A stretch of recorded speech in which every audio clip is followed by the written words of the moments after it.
Halo, renungan malam hari ini, gagal bangkit lagi. Saudara yang terkasih dalam Tuhan, setiap kita pasti pernah gagal dalam hidup. Tapi tahukah bahwa kegagalan di tangan orang-orang optimis menjadi sebuah kesuksesan yang tertunda. Tapi kegagalan di tangan orang yang pesimis, kehancuran yang tidak akan bangkit lagi. Contohnya Yudas, dia gagal, akhirnya hancur dia dan bunuh diri. Bagaimana dengan kita? Apa yang ada dalam pikiran kita ketika kita harus mengalami kegagalan? Amsal 24 ayat 16 berkata, sebab 7 kali orang benar jatuh, namun ia bangkit kembali. Tapi orang fasik akan roboh dalam bencana. Nah, apa yang menjadi jaminan sebuah kekuatan dan bagi kita untuk dapat bangkit lagi? Pertama, kita diciptakan menurut rupa dan gambar Allah, dan Kejadian 1 ayat 26. Maka daripada itu, kita merasa percaya diri bahwa kita ini serupa dan gambar Allah. Itu sebuah kekuatan, sebuah jaminan supaya kita bangkit lagi. Selanjutnya, kita diciptakan untuk menjadi penakluk. Taklukkanlah, kuasailah bumi, bukan pengecut. Manusia memperoleh kecerdasan, kemampuan dan potensi-potensi ilahi yang dari Allah.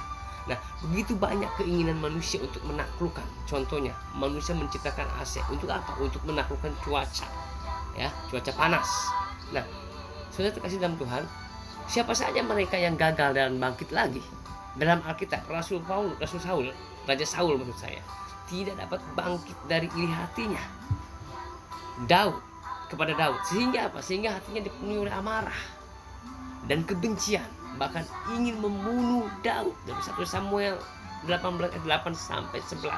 Lalu Yudas tidak mampu bangkit lagi dari rasa bersalahnya yang telah menjual Yesus kepada imam-imam, dan dia mengakhiri hidupnya dengan bunuh diri.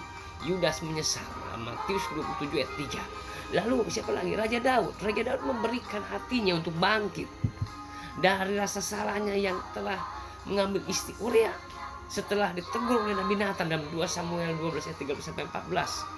Diceritakan di situ Daud menyesal dan minta ampun kepada Tuhan. Lalu siapa? Petrus menyesali kesalahannya setelah menyangkal Yesus. Dia bangkit kembali karena telah menyangkal Yesus sebanyak 3 kali.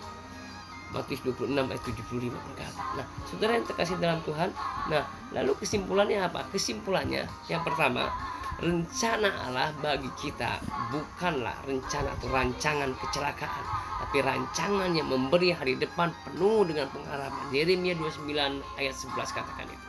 Karena tidak ada kegagalan yang direncanakan oleh Allah, tidak ada kegagalan yang dirancangkan oleh Allah. Nah, orang-orang pilihannya, jadikanlah tantangan atau masalah itu menjadi ujian untuk naik ke level. Itu yang pertama. Yang kedua, di atas semuanya itu yang harus kita lakukan adalah libatkan Tuhan dalam segala hal, ya. Bangkitlah dan berjalanlah bersama-sama dengan Tuhan, hasilnya akan powerful, ya. Dan yang terakhir, yang ketiga, jangan berikan kesempatan untuk iblis menghalangimu gagal,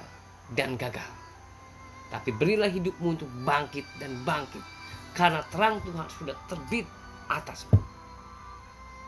Amin. Tuhan Yesus memberkati.